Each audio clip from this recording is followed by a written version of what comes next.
Hello again, folks, in 113. Today we're going to be covering the last section of Chapter 11, 11.6, which will be about conditional probability. Just to stick with the usual program here. Today is Thursday, December 8th, December 9th. So we're going to be covering 11.6, and as you can see, that is the absolute last of the new material for fall 2021. All right, insofar as test number 3 next week, I'm just going to give you this as a freebie. All right, I'm going to mail it to you so that you have it, just to basically, you can gauge what you know, but primarily want to spend your time working on the material because that's where your grade is really coming from, all right, or the majority of it anyhow. And I don't want to distract you. Anyhow, the packet that I have for you today consists of this page, which is the last overview that I've made, which compares compounds to conditional probabilities. Notice that there's the word "and" in both cases. We have to make some distinctions, so I'm going to try to elaborate on that. Also included is the textbook explanations, all right, as a PDF. You'll see a lot of times different versions of this formula. I think I should add that just because sometimes it's easier to look at it one way and sometimes it's easier to look at it a different way. All right, and then there are, I believe, 3 examples. I'll go through that together without breaking anything. And that's it. Okay, so if you're following along, definitely print this. All right.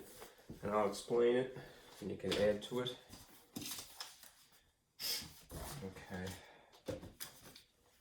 Okay. Pardon me, I have a cold. All right. I will turn on my projector, as always. Stop dropping things. All right. And then adjust the lights.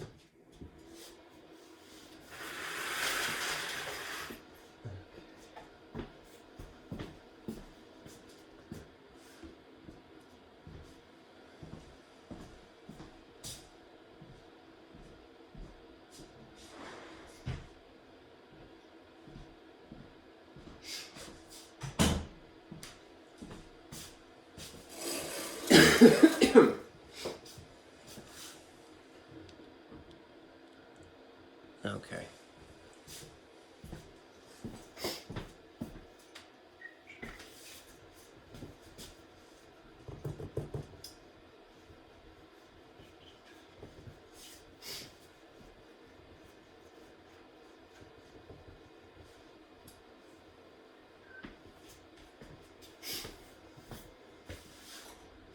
It looks like it's going to get as bright as it is. Okay. Alright, here's my diagram. I hope worthy of explanation here. Okay. In the big picture, and I think it's good to have these to compare. The compound probabilities are the material that we had seen from section 11.5. All right, we introduced these ideas of the addition rules, which is often what they just refer to as, or the multiplication rules. The visual aid that signals that you're using one or the other, at least of these two, is the word or the word and usually. But because we're going to be talking about conditional probabilities, all right, and we're going to be dealing with intersections essentially, which you may remember from set notation and set theory, we have to add some distinction now. All right.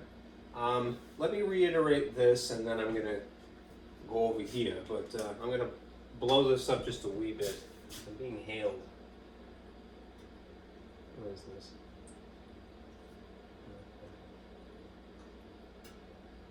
That's my sister.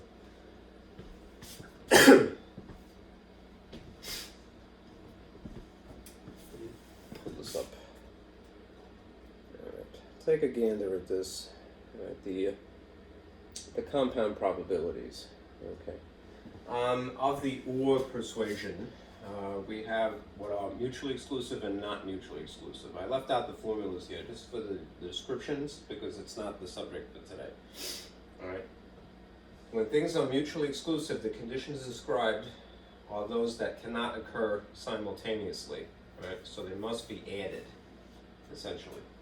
All right. One fraction that is probability plus another fraction. When the situations are not mutually exclusive, the conditions described are such that the events can occur simultaneously. So they must also subtract so as not to count twice, right? Wherever that overlap would be, right? When we get into dependent and independent events,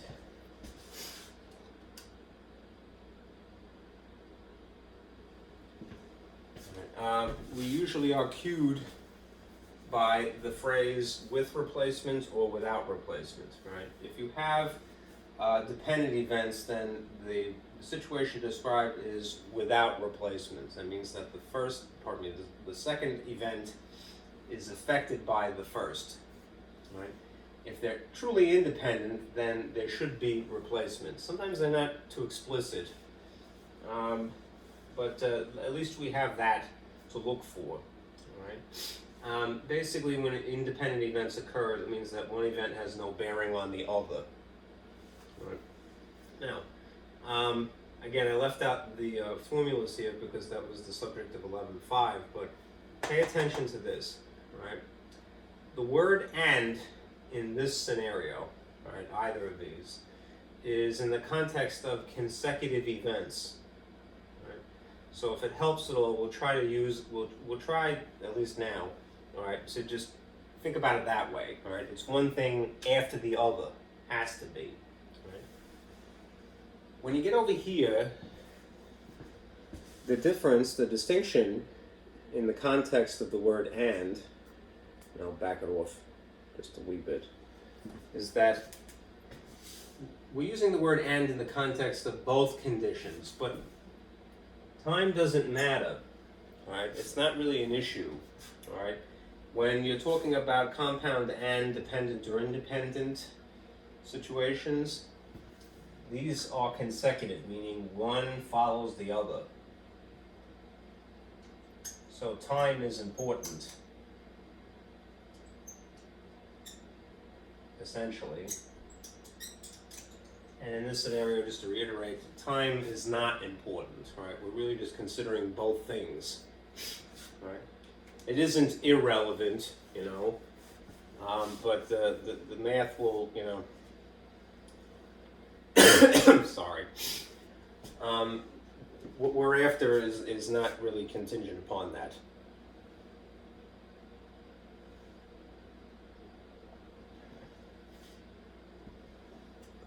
This could be, we're talking about situations that are simultaneous, and if we have indeed an intersection, then things are simultaneous. So when I say time doesn't matter, I mean that it's not essential in the way that it is here.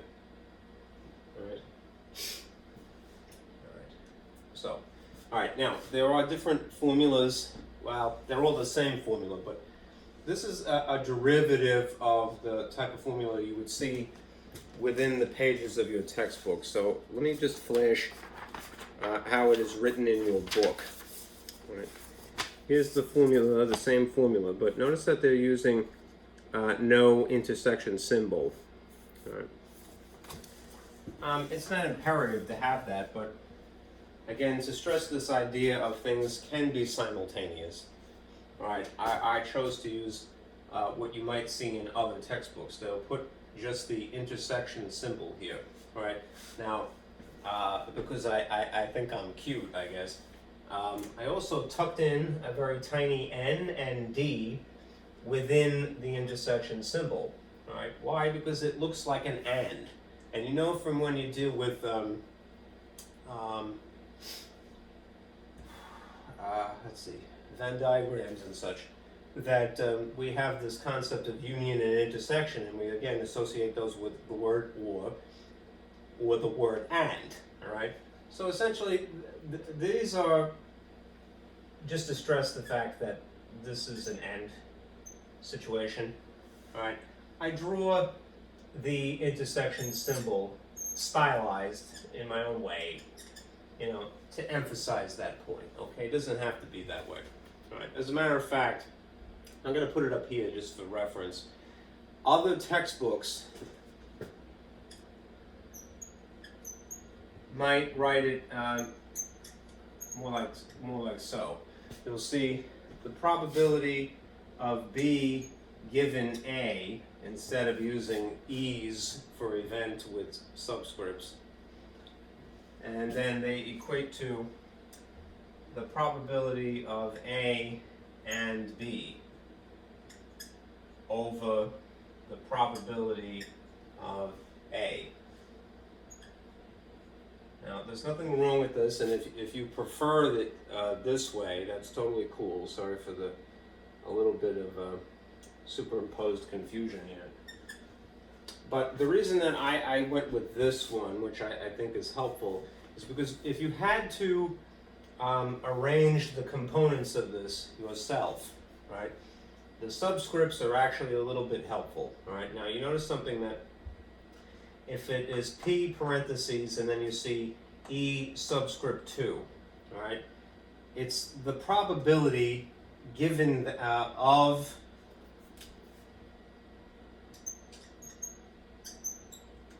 E the second, given that E the first has occurred or will occur, right?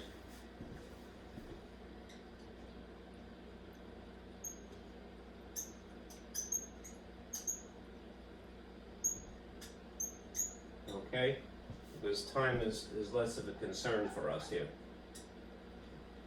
Okay, this line that you see is expressed in the phrase given that. Okay, so the probability of event, whatever it is that is subscript 2, so the second event really, given that the first event has occurred or will, again, because time is not so much an issue here. All right. Right. Now, if you are trying to decide for yourself which is E2 in the problems that you get and which is E1, when you write the formula, which I would do that every single time, right? This is more or less a skeleton that you're going to flesh out with the unique specifics of the problem. All right? Typically, the more specific thing is the E2. Right. Does it have to be that way? I really can't say with 100% certitude, but at least we're going to have a strategy. More specific things, let's start with that being E2. Okay? Less specific, that will be your E1. So in other words, the thing that is more general,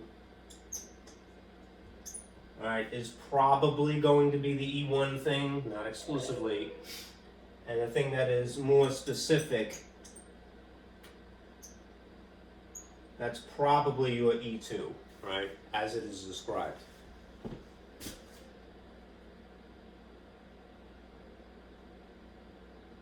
I'm sorry, my sister is texting me.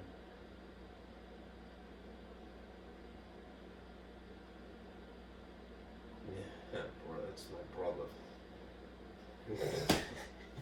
I can't even, never mind. All right, I'm sorry. Up here you see in this alternate form, right? When the formula is presented to you, notice that is a capital P in front of the function sort of S connotation here, parentheses, is probability of A and B. Whereas in our formula here, it is more of a cardinality notation here. The probability of event 2, given that E1 has occurred or will occur, is equal to the number of events, cardinality, of the intersection of E1 and E2, right? That's A and B, right? Over the number of events favorable to E1 specifically.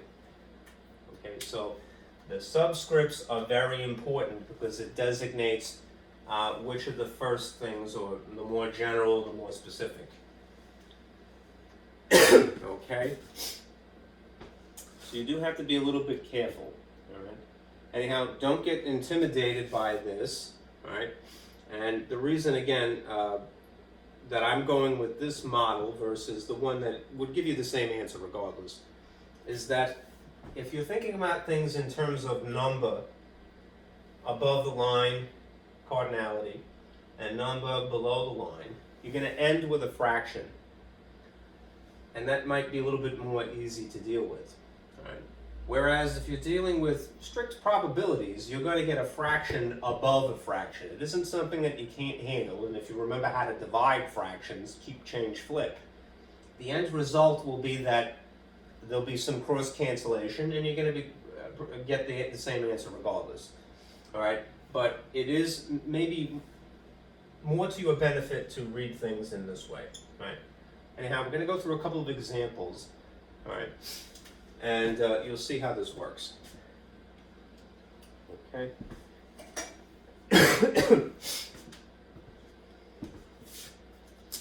All right. So let me read it to you really quickly because I feel like I should somehow. All right. The probability of event 2, given that event 1 has occurred or will occur, is equal to the number of outcomes favorable to the intersection of E1 and E2 over the number of outcomes favorable to E1, the first of these. I'm getting spammed according to my phone. Great. All of a sudden, everybody wants my attention. Yeah. All right. So let's do some examples.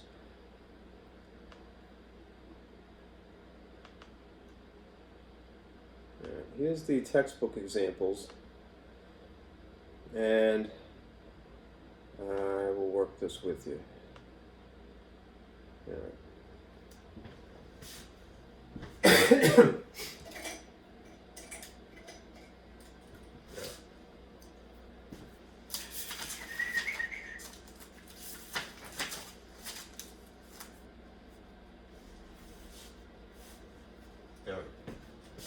Example 1, using conditional probability. A single card is selected from a deck of cards. Determine the probability it is a club, and then notice the signal phrase here, right? Given that it is black, right? Given that it is black, if you have something that follows the phrase, given that, then this is either your A or your E1. Okay? So here's the model that we're going to flesh out. The probability of E2 given that E1 is equal to the number of outcomes favorable to E1 intersects E2 over the number of outcomes favorable to E1. All right? And again, I'm trying to be clever, so there's a stylized intersection symbol. Okay? Hopefully that's not too faint. I think that might help a little bit. Now I'm going to draw the specifics onto the model. Okay. Now again, you see given that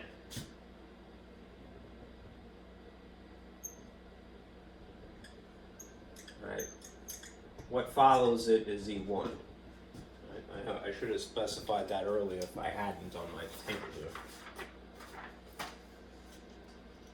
Yeah, I did. I just didn't elaborate. Okay.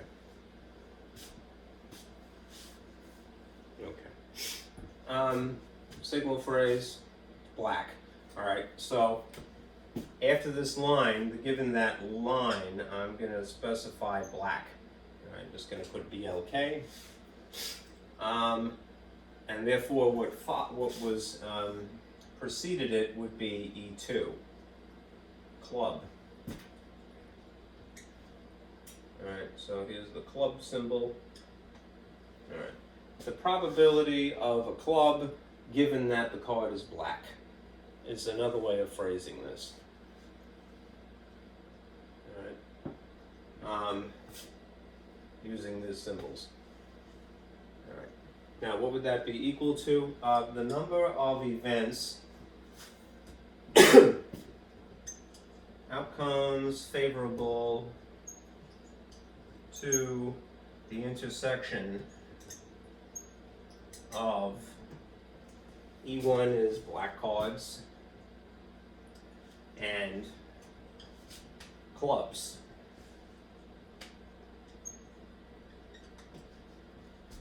Over the number of cards that are, well, if it's E1, it's black. Right, more or less the total.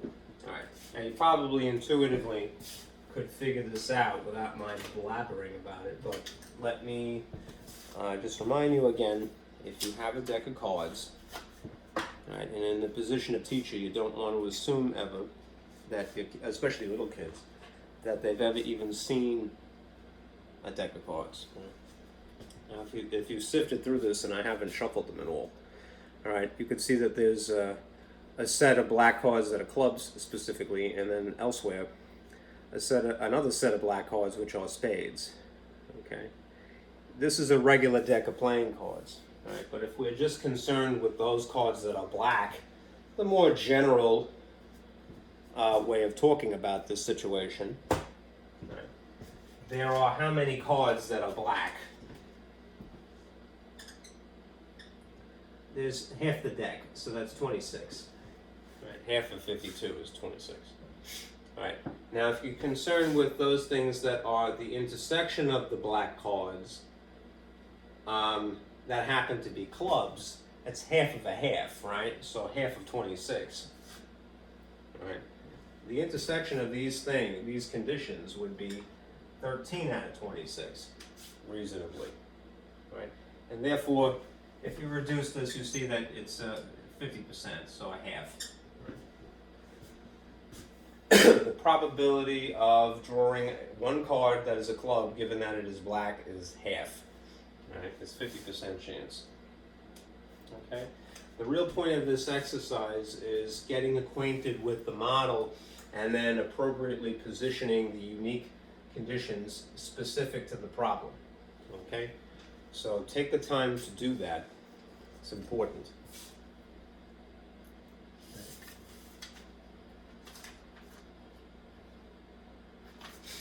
All right, let's look at number 2.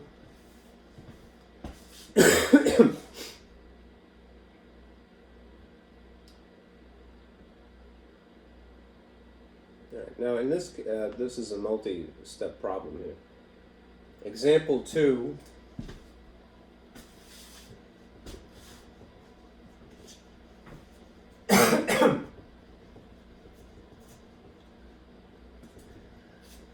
a family has 2 children, assuming that boys and girls are equally likely. Right? Determine the probability that the family has A, 2 girls, B, 2 girls if you know that at least one of the children is a girl, and C, 2 girls given that the older child is a girl.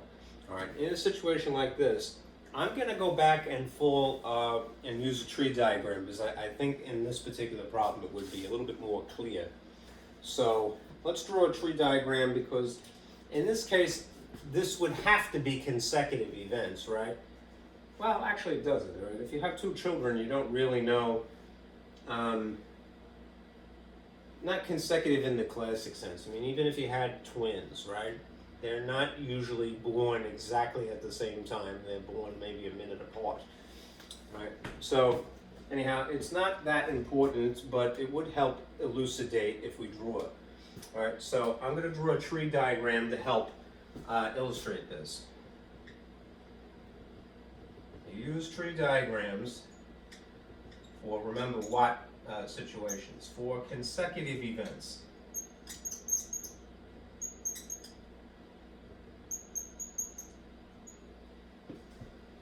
So, here's a point of origin. All right. Now, what are the possibilities? All right. Given children, we're going to assume just 2 choices. All right. So, a boy or a girl.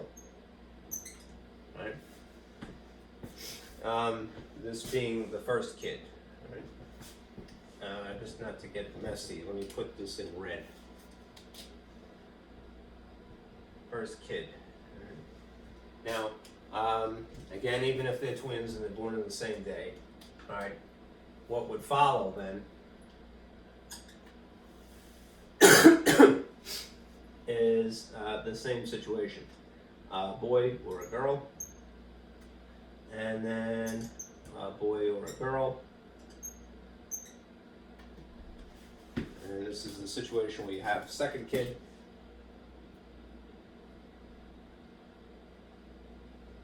All right. And then we're going to elaborate on what would be the sample space. All right, so the sample points would be the coupling of these in the sequence. So BB, and then BG, that's a messy B, sorry. And then GB,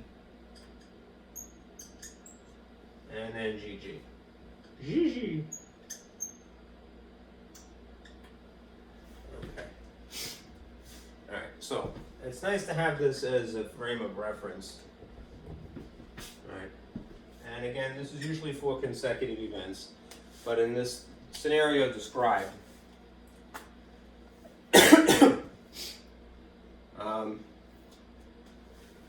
it would be prudent. Right? Even, people generally born, not exclusively of course, but people are generally born one right after the other. Right? Not entirely true. Right? They're conjoined twins, of course. But for the simplicity of the math only, that's why I'm doing it this way. Okay. So, let's answer these questions. All right. What if you were trying to calculate the probability? What is the probability of A, two girls?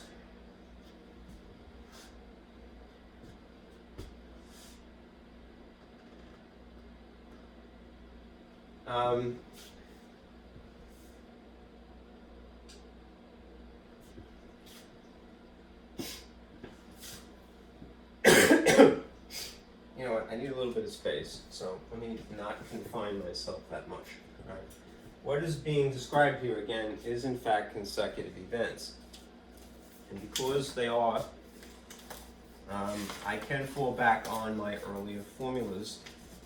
So I'm just going to remind you by flashing this diagram really quickly. Okay.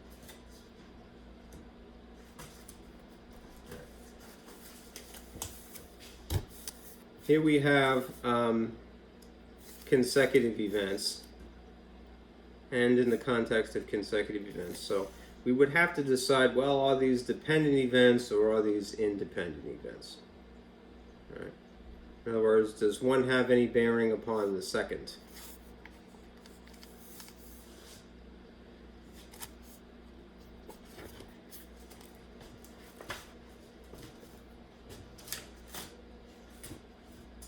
Trying not to lose my space, that's why I keep fidgeting, sorry.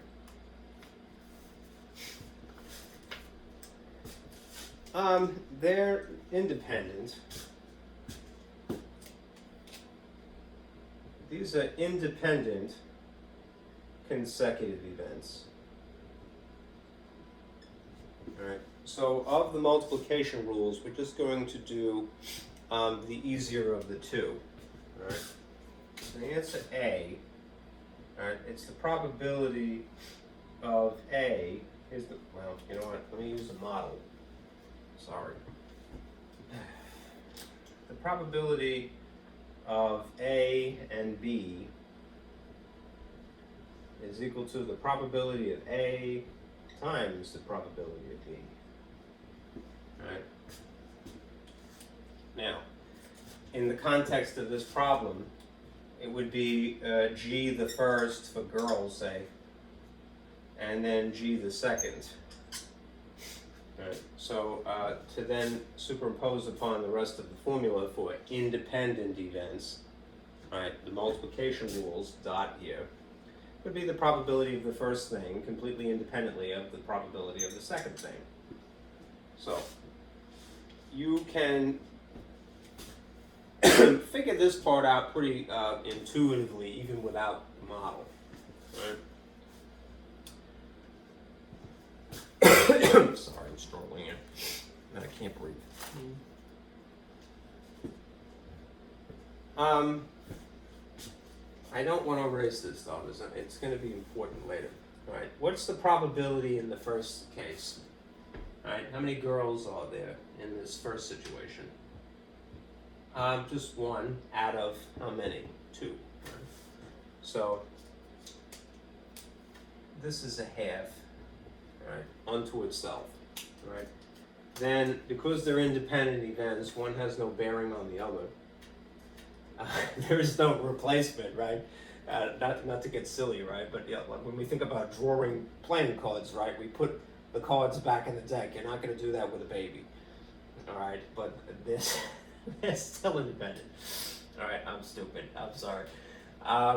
In the case of a second kid, all right, it's still that situation, right?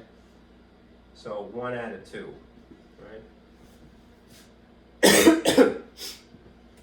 Not to confuse it with this diagram again, which I don't want to erase. I'll use black here. Okay. 1 out of 2, all right? The situation does not change, all right? If we now multiply these together, what should we get? You get 1/4, right? 1/4, right? To answer A, the probability of A. Okay, now,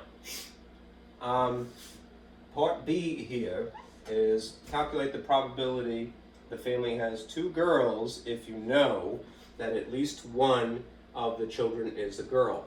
This is something that, again, I don't know why they're bringing it up now, but you could refer back to the last chapter, section 11.5 rather, right, to use that derivative of the complement formula. So for B, here's the complement, that sort of derivative of the complement formula. The probability at least once, just to abbreviate,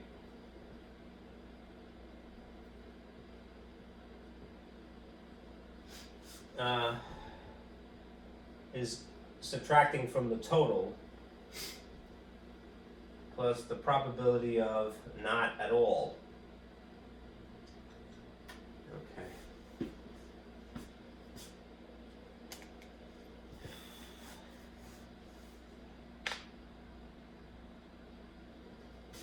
All right.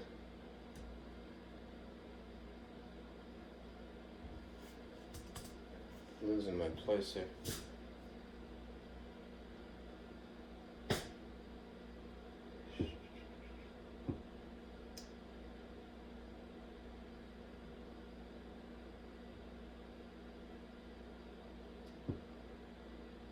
All right, now here's where my diagram would be handy.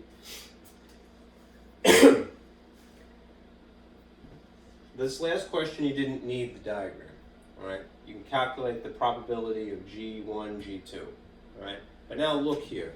Of these choices, how many are double G, all right?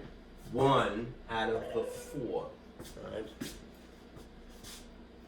Now, in the context of this formula that you see here, the probability at least 1, just to change it slightly, is a girl. All right. We can again refer to this table, this drawing, the tree diagram. All right, we're going to subtract from the total, which remember the maximum percentage is 1, minus the probability that you don't have a girl at all. Of these sample points, which is the situation where you have no G's, all right, up here, because that has a G, that has a G, and these are both G's. It's still 1/4. So, this would be 1, essentially, minus 1/4. What's 1 minus 1/4? That would be, in this situation, for B, 3/4, 3/4. All right. Two girls, if you know that at least one of them is a girl. Let's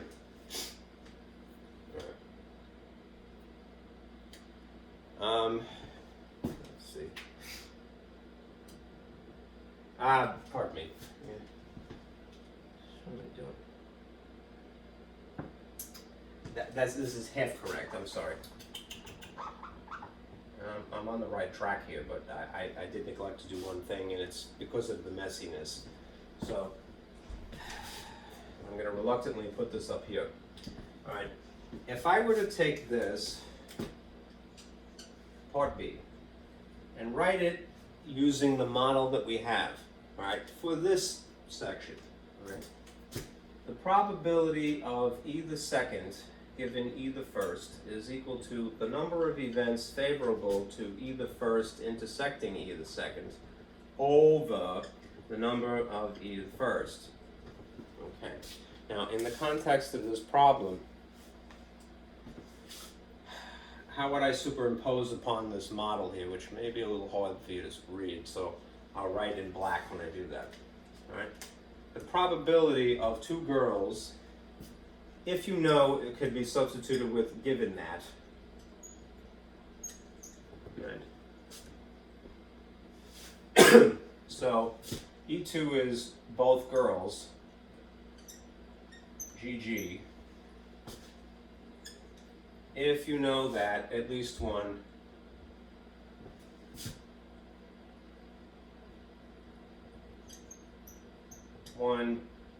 is a girl.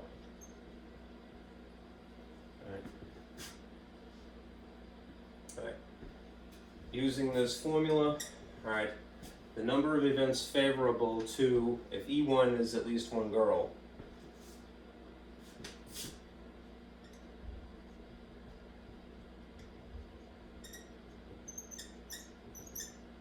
intersects both GG,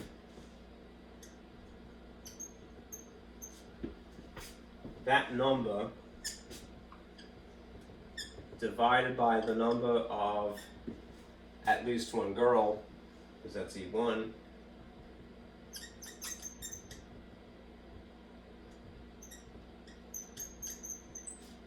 we could take the information from here, right?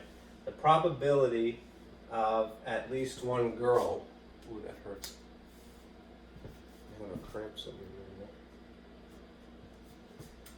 there, is 3/4. All right, that was the thing that I calculated just a moment ago. So again, not invalid, it's just not complete. So this is 3/4, which is 3, you could say, right? All right. At least one girl, 1, at least one girl, 1, at least one girl, technically 1. So that's 1, 2, 3.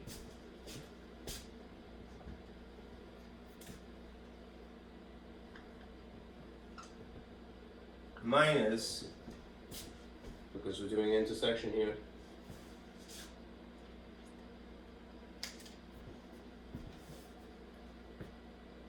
and the intersection rather, sorry. Intersecting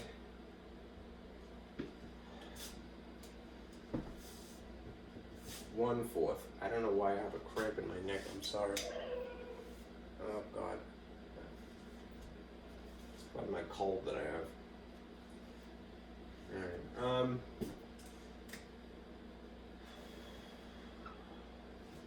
both GG, 1 out of the 4. Alright, so at least one, at least one, at least one, at least one, that's 3 out of 4. Intersecting with 1 out of the 4. Alright. Alright. What's the intersection of 3/4 and 1/4? Alright. In other words, what is the one thing that is the same if this is indeed an intersection?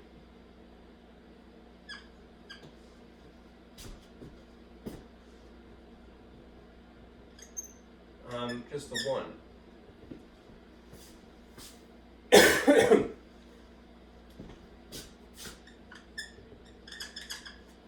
They have one thing in common, right? The set of things that are at least one, and the set of things that are both is just one example. All right. Now, what would be the denominator? The number of at least one girl, which is 3. Right.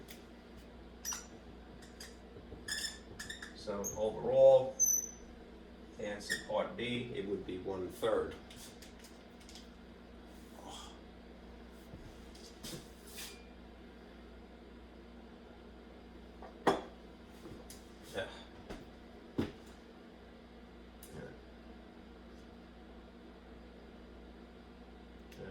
Getting used to acclimated to the positioning these parts appropriately in the model is the point of this exercise, right? The older techniques are something that you can see we're going to fall back on, right? Whether it's drawing tree diagrams, which I would definitely do in a problem like this, or just using the multiplication rule for independent consecutive events. All right. Anyhow, that's A is 1/4, and B turns out to be 1/3. Now, because I need the space, let me do part C here.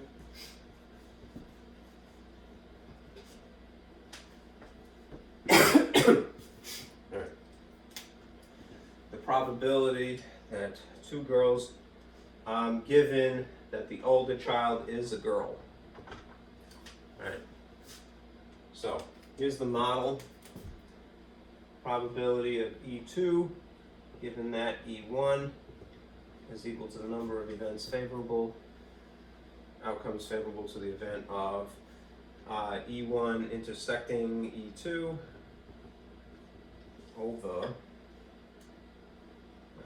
number of events favorable to E1. All right, now, in the context of part C here, all right, 2 girls given that. So if you see this phrase, again, given that, what comes in front of it, what's before it is 2 girls. So the probability of GG,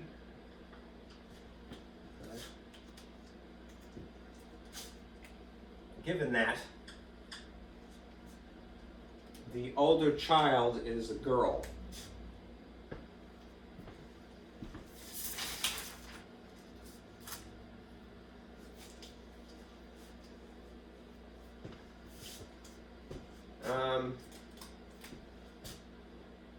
So older would technically be, first is a G. To sort of abbreviate here. All right. It's equal to the number of outcomes favorable to the intersection of first is a G and don't go to sleep. The second and GG. How many things, looking over at the tree diagram here, are simultaneously, this intersection, and GG and the first is a girl? It's just one, right?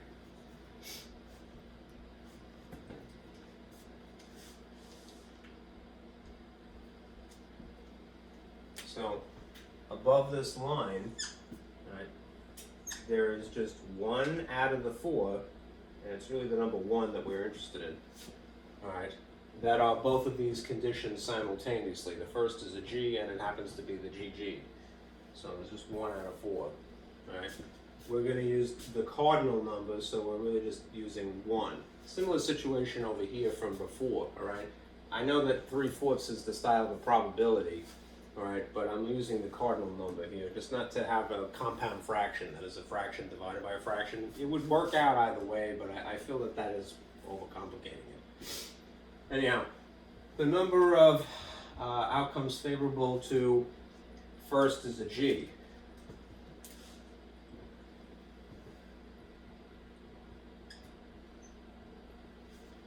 Down here, look at the tree diagram. There's two situations where the first child, that is the first initial here, is a G. This one and this one. So how many are there? Well, it's 2, right? 2. So you could put it as in the style of probability, 2 out of 4, and then you have 1 out of 4, and then you divide 1/4 divided by 2/4, and then the 4 is canceled. There's a cross cancellation for compound fractions. Or if you're just paying attention to the cardinal number rather than the whole probability, it's 1 sitting on top of 2. That's why the n version of this formula, I think, is superior. All right, it's 1 over 2. It spares you from having to keep change flip these. Okay. I'm going to have to take an aspirin because I have a sudden cramp in my neck that is unbearable, right? And it's distracting me. So bear with me one moment.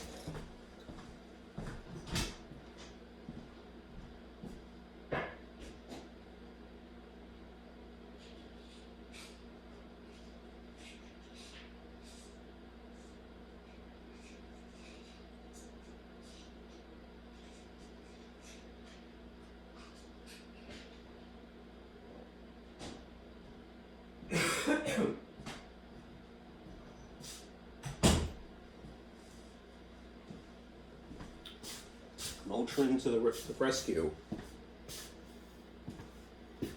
Okay,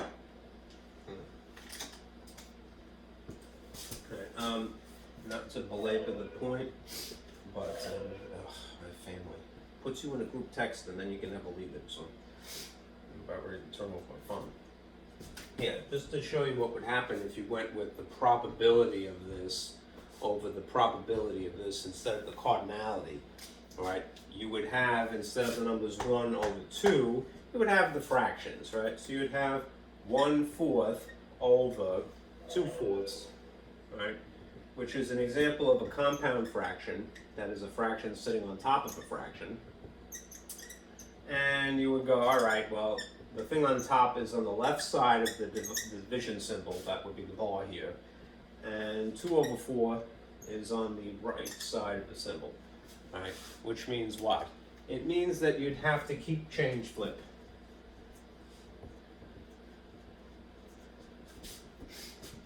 So if you keep change flip, what you end up with is this. 1/4 times 4 over 2, the reciprocal. And as I promised you, right, what would happen would be that there's a cross cancellation effect, right? So you'd have 1 above the line and you have 2 below the line. You'd still have a half either way, right? Again, the point of this exercise, although I've muddled through it, all right, please forgive me, is getting acclimated to reading, looking for phrases like given that, because that will signal to you where you put things in the formula model, right? And that'll help you get to the answer, right?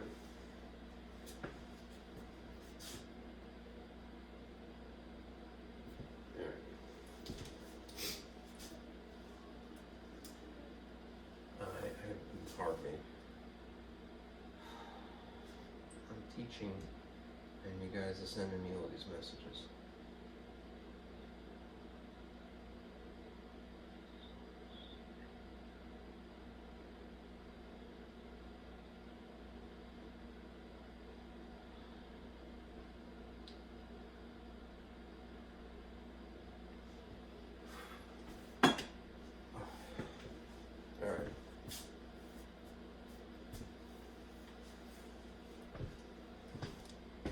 Let's look at number 3, and then I want to do one example that is one of my own. Well, I stole it from a different book.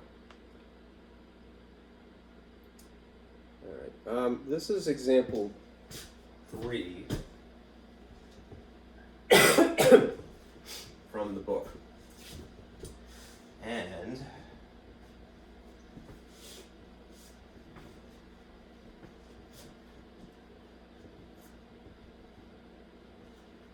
it has a table of information. So, assuming that we're reasonably acquainted with the formula, and I'll put it up here again just for reference.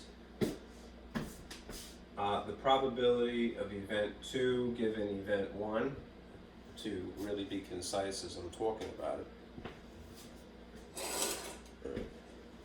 is equal to the number of outcomes favorable to the event of E1 intersecting E2 over the number of outcomes favorable to E1 specifically. Right. Again, we're going to look for signal phrases wherever we need to, given that, or assuming, 250 patients who had knee, hip, or heart surgery were asked whether they were satisfied, dissatisfied, or dissatisfied regarding the results of their surgery. Right, the responses were given in the table below. Here we have the surgery type, knee, hip, heart, and whether they were satisfied or dissatisfied. Right? There's no third category of being neutral. Totals and totals. All right. If one person from the 250, I'll scoot this up just a little bit, and then try to establish something to write on. Come on, where is it? If one person from the 250 patients surveyed is selected at random, determine the probability that the person was satisfied with the results of the surgery. All right. Take what is written verbally here, communicated verbally, and try to interpret it into not necessarily this formula, this particular part A, but in the context of the probability. All right. So the probability was satisfied. And that's very general, right? So the probability satisfied is a nice satisfied. I think that's spelled correctly. Okay. Yes. Okay. This is, as complicated as it's going to get. There's no second condition in this part A. The probability of being satisfied would therefore be equal to the number of outcomes favorable to being satisfied over the total in the sample space, right? Or the total in the set, right? Remember that bottom for probabilities is always total, right?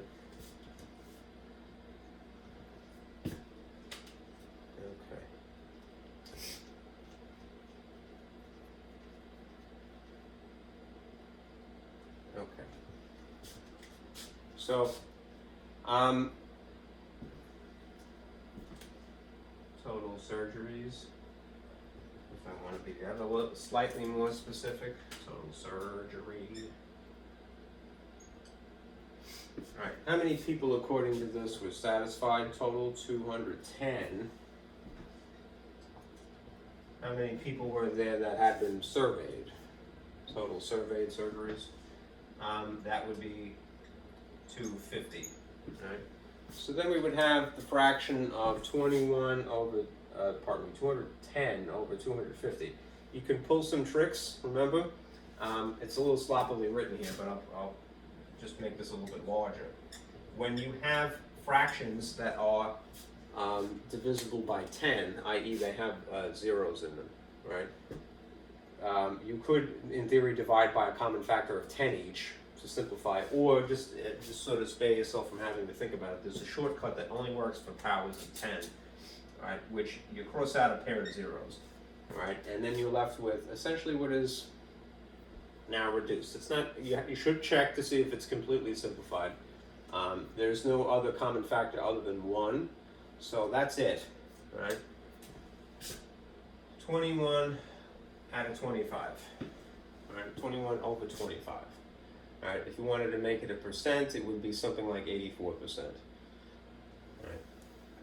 Because 25 times 4 is 100, and therefore 21 times 4 would be 84. So yeah, 84%. Okay. 84% of people were satisfied who had surgery.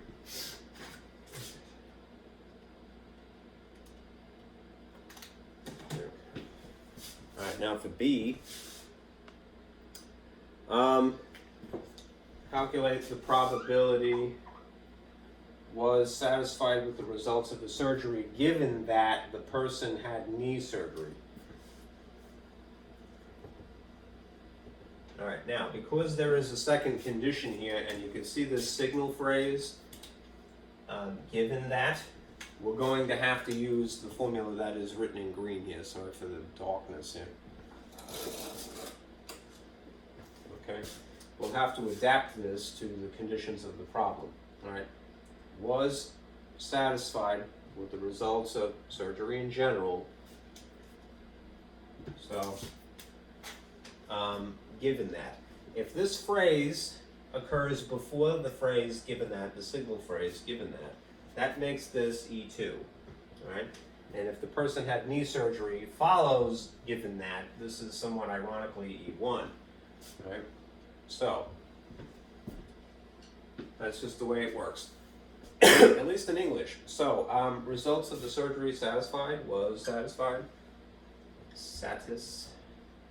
given that knee, all right, is probably the most concise the way I could think to write it. All right, the probability that it was satisfied given that they had knee surgery specifically. Right? That would therefore be equal to the number of outcomes favorable to the intersection of those who had knee surgery and were satisfied. All right, so let's just take a look at the table numbers here. All right, of those people who had knee surgery, who were satisfied? 75. All right, so that means the top figure is 75. And then down here, it's over the number of people who had knee surgery. So, how many total people had knee surgery? 95. So you have this fraction, right? Right. A is again 21 out of 25. I'm just going to erase the gobbledygook over here because I need the space. And then if you simplify this, they would seem to both be divisible by 15. I think 5 for sure because of the rule of divisibility, but if you know anything about time, quarters of an hour or 15 minutes, right? After 60 minutes is another 15 is 75, another after that would be 90 minutes. So just purely from experience, as anyone would, you could simplify this by the GCF of 15. Right? Or you could use a calculator, there's no sin in that. All right, how many 15s would it make 75? Well, 4 makes 60, so that would be 1 extra, that's 5. 95. No, actually I'm wrong. Sorry. Divisible by 5. Alright, not 15, because it would be 90 would be the next one. Alright, so the GCF is 5. Alright, let's simplify that. 5 goes into 7 one time with 2 left over, 25, 15. 5 goes into 9 one time with 4 left over is 19. So it should be 15 over 19. Okay.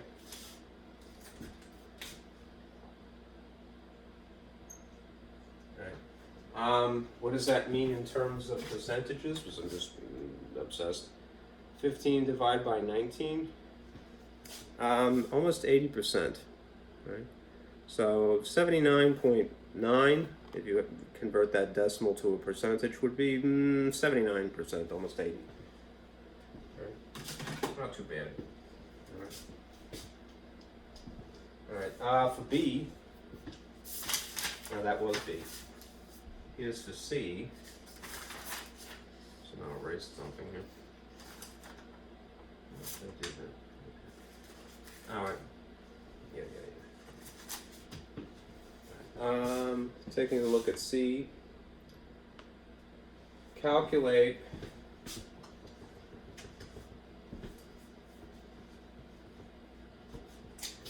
the probability was dissatisfied with the results of the surgery. And again, there's a signal phrase, given that the person had hip surgery. So we are once again going to adapt the model to the specifics of the question. Alright, if this is the model, P E2 given E1 is equal to the number of outcomes favorable to the union of E1 and E2 over the number favorable to the first. Alright. This information was dissatisfied precedes the signal phrase of given then. So this is E2. Alright. Dissatisfied. So I'm going to put dis in here, and then I'll put it there. And then this follows the phrase given that the person had hip surgery. This is E1. All right. So hip to the hop. Here we go. Hip to the hop. Okay. There you go. So HIP. HIP. We have a system that works. Okay. Very good. Intersection number of these over. Hopefully that's visible within reason. Alright, so of people who had hip surgery, right, how many were there total? 105, that's the easier one of these, 105. Alright, of those people who had hip surgery and were dissatisfied, right, the intersection of those, hip dissatisfied is 15, right? So this is fairly straightforward. The table is really quite helpful, isn't it? All right, now you have 15 over 105. This is divisible by 15 and 15. All right, that's the GCF in this case. Again, just purely from experience, as anyone would have. 15 divided by 15, whether you use a calculator or not, is 1. All right, 105 divided by 15 should be, let's see, times 7. Yep. So it's 1/7. Okay. That's 1/7. In terms of percentage, significantly less, right? 1 divided by 7 is just about 14%, a little more. Okay. And there's one more of these. Okay. Part D. Okay, calculate the probability that they had heart surgery given that, that's E2, the person was dissatisfied with the results. Yeah, that's E1. Okay. So,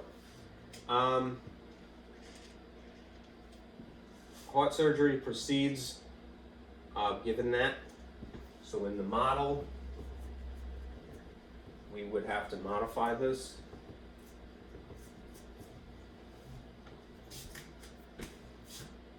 The probability of E2 given E1 is equal to the intersection of E1 and E2 over total of E1.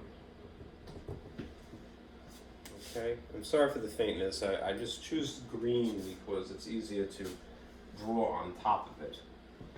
It doesn't really show up too well, unfortunately, when we're actually writing. It's funny how it's a little bit easier to see in light. Okay, so if E2 is heart surgery, so I'm going to put heart in here for E2. Given that, and then E1 is the person was dissatisfied with the results of their surgery.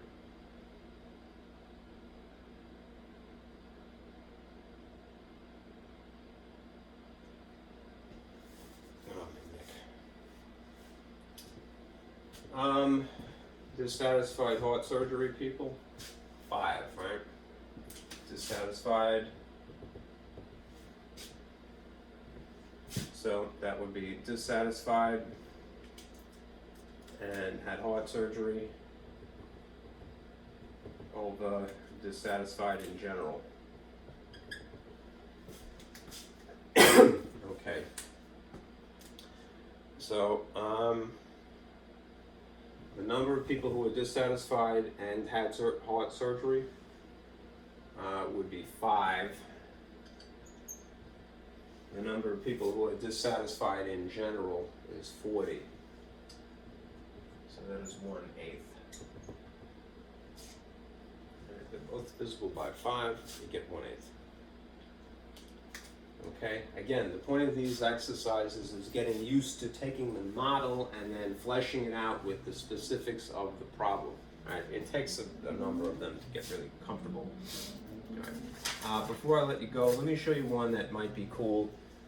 Really emphasize, get you comfortable with it. Right? This is from a different book.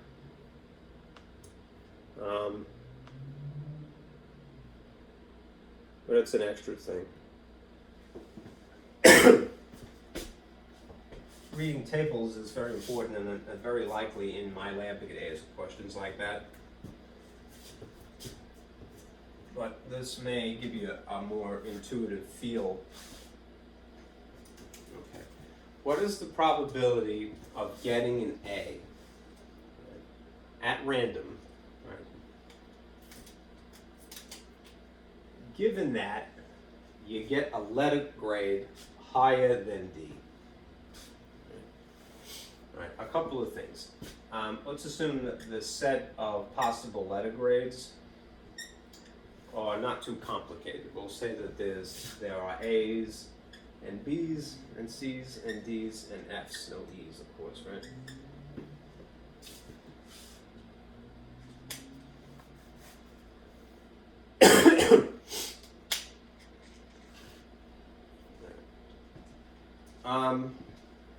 If this occurs before the phrase given that,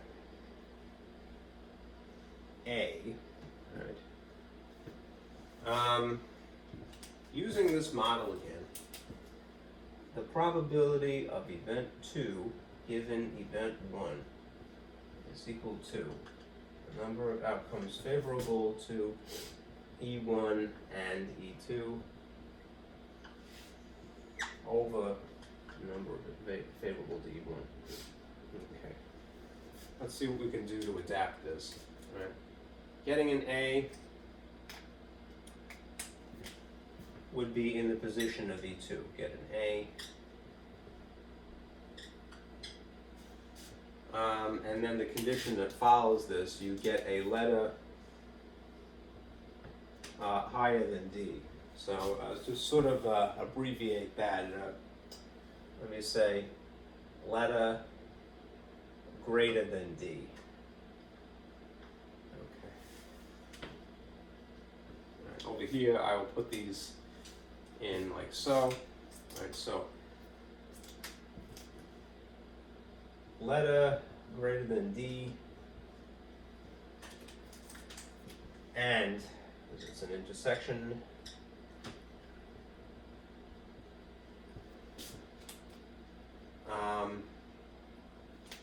an A, get an A,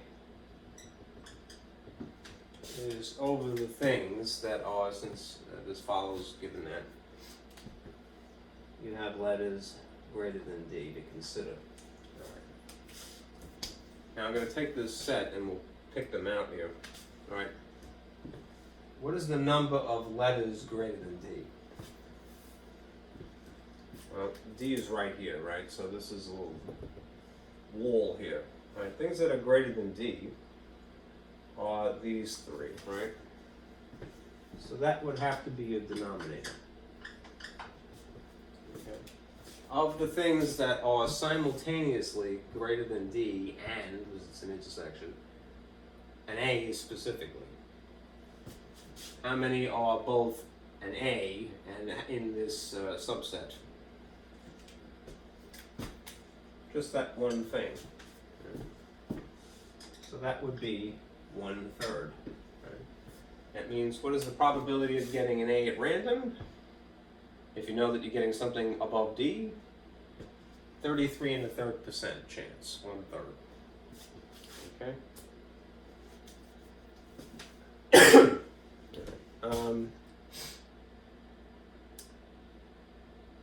I think I'll leave it at that. Okay. There is actually another example here, but I don't really feel well. My neck is still hurting. So I'm going to skip that and leave it at that.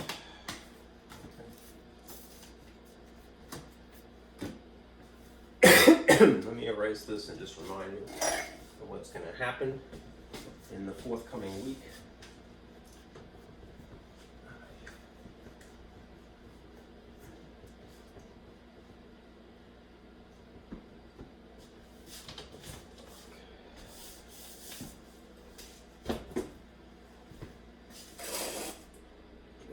Get rid of this.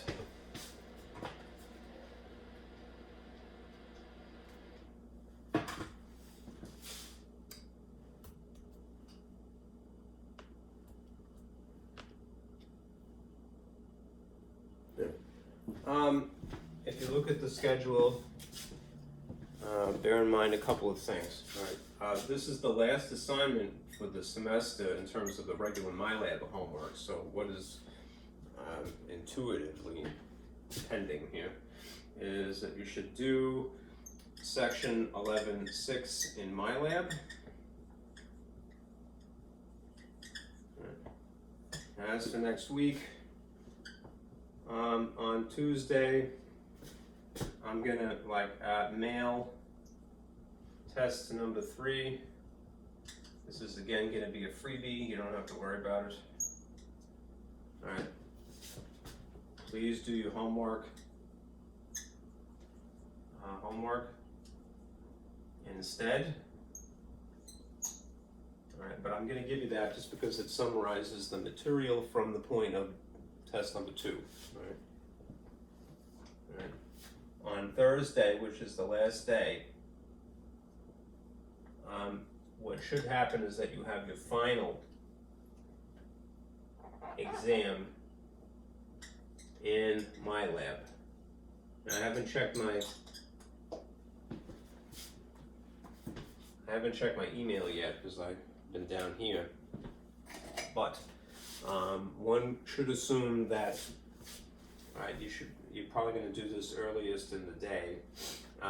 The math department didn't tell me if there was a time limit per se, if you have to begin at a specific point. As soon as they tell me that, I'll convey the information to you. But regardless, all right, Thursday next week, all right, is your final exam, all right, and it's in MyLab, all right. So you want to get the old homework out of the way. You don't want to be distracted, okay?